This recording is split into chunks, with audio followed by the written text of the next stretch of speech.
So this was a really fun chapter, and in it we're finding out the new bounties of all the Straw Hats, the bounties of Mihawk, Crocodile, and Buggy, as well as how the Cross Guild like fully came to be. So let's get into it because we're going over the entire chapter in this one. The chapter begins in 1000 Sunny. Nami is telling Luffy off for what he did when they left Wano. Luffy, who is locked in a cage with his face covered in bumps and wounds, is introduced with the title One of the Four Emperors. Luffy apologizes to Nami, but she is still enraged. Nami tells him that there is a limit to his stupidity, and this time he exceeded it. Jinbei tries to diffuse tension, saying that everyone is fine, so it's not a big deal, but Nami replies to him furiously, saying, "Stop spoiling him, Jinbei." Jinbei says, "Whoa, Color the Supreme King Haki?" Okay, so a few things to go over here. So Nami is upset at Luffy for leaving Wano recklessly the way that he did in the previous chapter. Like, they were originally supposed to go down like the port in Hakumai that like essentially lowers them down to the ocean. But Kid, overhearing this, was like, "Oh, you're going for the proper port, huh? Good idea.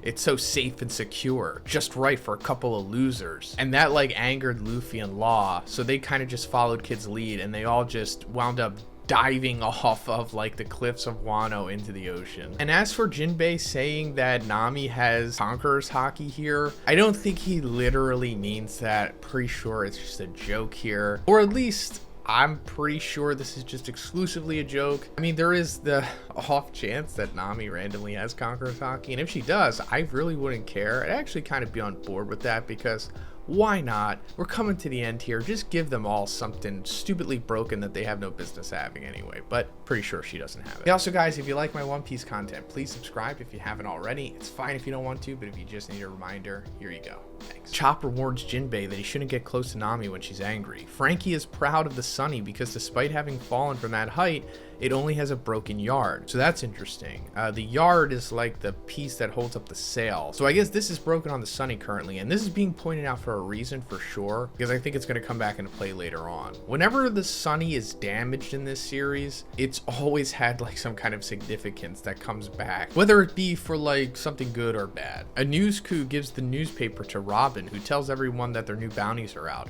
Sanji runs excitedly to Robin, but he stumbles and the wanted posters fly across the ship. The narrator presents the new bounties of the Emperor, Straw Hat Luffy, and his 9 commanders. So interesting. I don't know if this literally means they're all considered like Yonko commanders, but I guess they are. It's not just like Zoro, Jinbei, and Sanji. It's all of the Straw Hats. I mean, there aren't many members on the crew, so I guess it's fair to say that they're just all commanders in their own right. Chopper's bounty is revealed to be 1,000, and he says, "What? It increased, but that's..." Nami's bounty is 366 million, and she says, "Hundreds of millions, I want them." Brooke's bounty is 383 million, and he just says, "Yo!" Frankie's bounty is 394 million, and he's angry because apparently the Marines changed the picture of his wanted poster for a picture of the Sunny's figurehead. Usopp's new bounty is 500 million, and he says, "It's enough. Please don't increase anymore." Robin's new bounty is 930 million, but apparently she doesn't really have a reaction to it, and she's just giving Chopper some cotton candy. Sanji's new bounty is 1,032 million, and he's lying on the ground furious while he compares his bounty to Zoro's and Jinbei's, because Jinbei's new bounty is 1,100 million, and he asks Sanji what's wrong, and then we see Zoro's new bounty is 1,100 million, 1,100, and Zoro says, "Forget him, don't waste your time with number 4.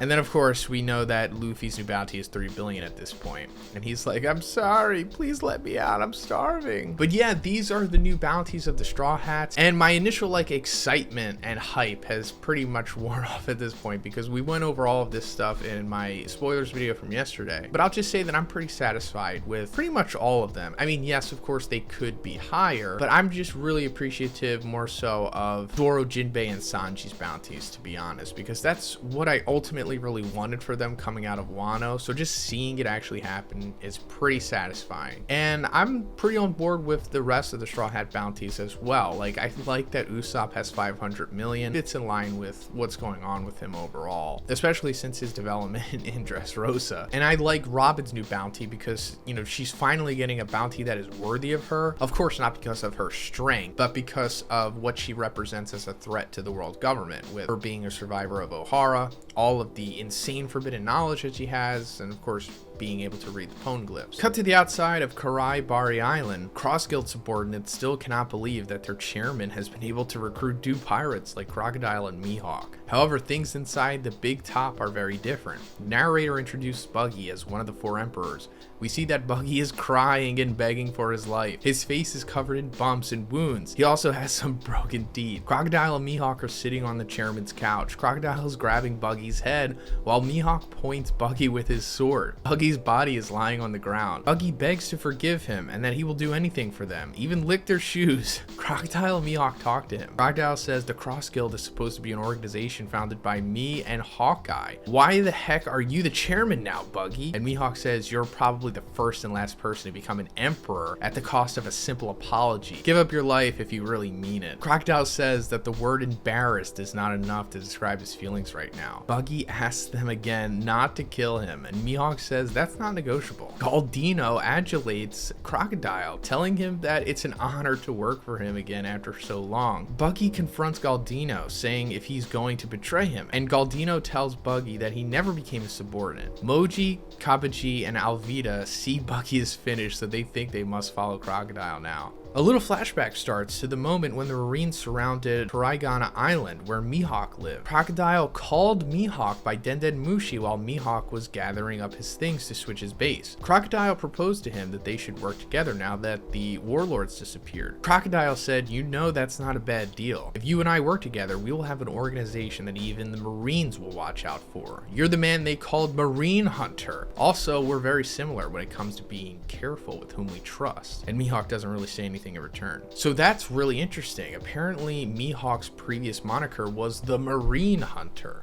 This obviously is in contrast to Zoro's Pirate Hunter. And also this is showing us like what happened after the Marines went after Mihawk, you know, with the warlord system being abolished, and it was Crocodile who called Mihawk, and they kind of, I guess, both created the Cross Guild, although it's more so implied that Crocodile is kind of like the creator of it, if anything. We see another flashback to the moment when the Marines surrounded Karai Bari Island. While Buggy was preparing his escape plan, Buggy's subordinates informed him that someone was attacking the warships surrounding the island. Buggy came out up the big top and couldn't believe what he saw. Crocodile and Dod's bones were the ones sinking the warship. Buggy's subordinate says that the rumor about Buggy was like Crocodile's big brother was true after all, and that is why Crocodile was now risking his life to save him. Buggy went along, but the reality was very different. Deep inside, Buggy was terrified. Buggy says, he's here to collect my huge debts, but I have nothing to give him. What should I do? He's worse than the Marines. Crocodile met up with Buggy, and Crocodile told him that knowing the kind of person Buggy is, he thought Buggy would just fly away. Buggy tries to make excuses about the money, and he says that things are going well at Buggy's delivery, but he has a lot of workers to feed and it costs a lot of money, not to mention that their main stars, the Giants, had recently quit. Crocodile says, if you can't make enough money, then why don't you consider selling yourselves? Buggy says, don't say such scary things. Aren't we comrades that broke out of Impel Down together, Croc-chan? Crocodile says, then pay me back the money I lent you for that friendship. If not, I'll have to take care of the matter myself. I need all the money in order to establish my new company. Buggy then finds a solution and offers Crocodile to join him and to serve him. Buggy says that he has everything Crocodile needs in his company to get Crocodile's organization up and running faster,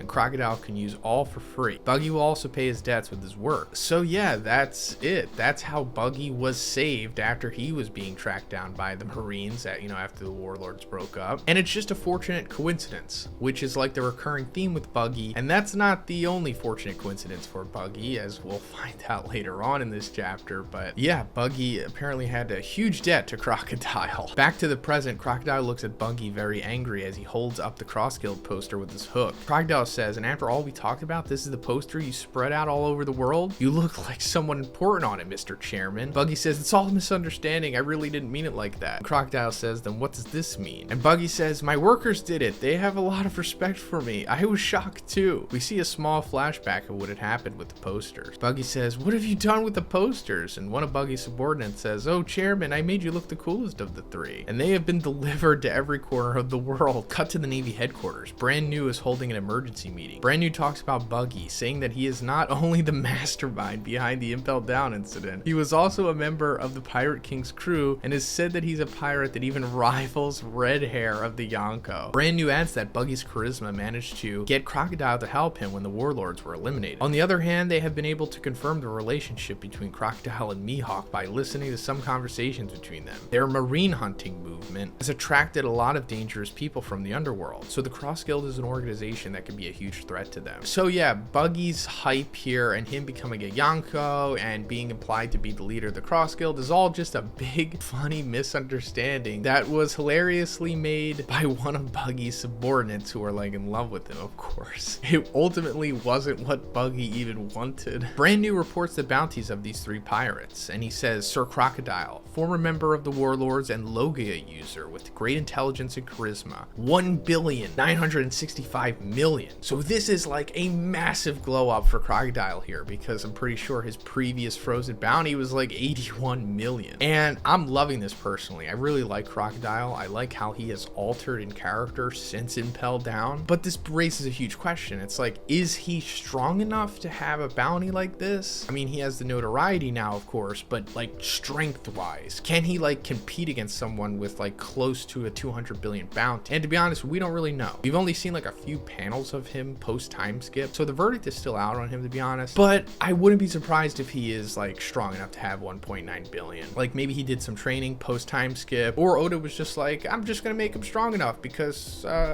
he needs to be this strong at this point in the story, so just deal with it. And if that's the case, I'm on board. Hawkeye Mihawk, also a former member of the Warlords and a swordsman who surpasses Emperor Red Hair in skill. This amount is for the strongest swordsman in the world, 3,590,000,000. So yeah, that's Mihawk's bounty, and it is massive. I think it's like the 6th highest bounty we've ever seen, and Mihawk is certainly worthy of this for sure, especially since he is still currently being considered the strongest swordsman in the world. And when Brand New says he surpasses Shanks at skill here, maybe he just exclusively means like with the sword. I doubt Mihawk is like overall stronger than Shanks, especially in relation to like hockey. But this is just showing us that Mihawk could easily be a Yonko right now if he really wanted to be considered one. Going further into the chapter, we'll get more insight into that. Buggy, the genius jester, in addition to previously mentioned, his power has made possible that Crocodile and Mihawk obey him. He has a bounty of 3,189,000,000. So yeah, this is Buggy's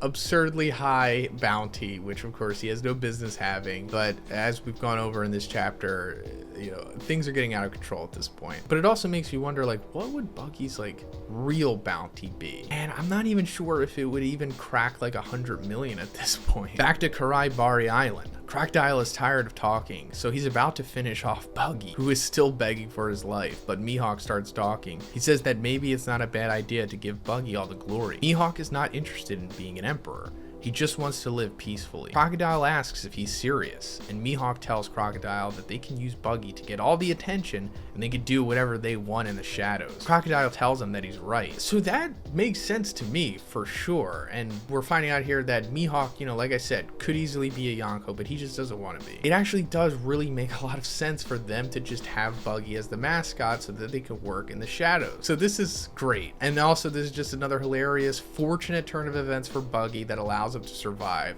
Like at this point, I'm pretty sure Buggy is like a D or something because he has like the luck of the D with all of this stuff. I mean, obviously not every D has like plot armor on their side, but most of them do. Now, if Buggy isn't a D, there's got to be something significant about him that will eventually be revealed. I think most of us feel that way at this point. Cut to Kamabaka Queendom. Leaders of the Revolutionary Army have returned safely. Sabo is not with them, but they inform Koala he is fine. Karasu says that about the incident that happened after they parted ways, he chose to believe in Sabo. Koala approaches Dragon, who says that if Sabo really murdered King Cobra, he won't forgive him no matter what reasons were behind it. Dragon is in front of Kuma and talks to him. Dragon says, "Tell me, Kuma, what did you see?" Kuma says, "As you wish, my lord." It seems that Kuma still acts like a slave. Suddenly, Denden Mushi rings. The Marine headquarters intercept the call to the Kamabaka Queendom. They say it might be the Flame Emperor, so they start to record it. Koala picks up the Denden Mushi. Koala says, "Silence, please. Hi, this is Koala." Sabo says, "It's me, Sabo." End of chapter. So a lot of interesting things here. First of all, Dragon